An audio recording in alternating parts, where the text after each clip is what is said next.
Good morning everyone, কেমন আছে? আসলে সবাই ভালো যাবো, আমিও খুবই ভালো আছি। সেটা কথা নয়, কথা হচ্ছে আজকে রবিবার।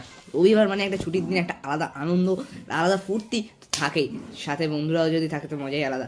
তো চলো, বন্ধুরাও আসছে, মজা তো এখন আমরা বারো মন্দিরের সামনে এবং বন্ধুরা এসে গেছে। তো আমাদের বাড়ির পাশে বারবন্দিটাকে একটু তোমাদের সাথে শেয়ার করব।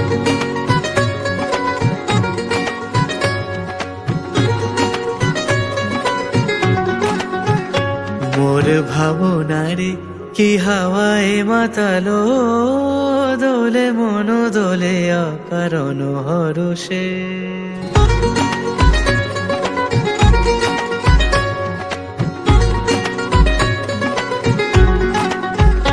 মোর ভাবনারে কি হাওয়ায় মাতালো, দোলে মন দোলে অকারণ হরষে। হৃদয় গগনে সজল ঘন নবীন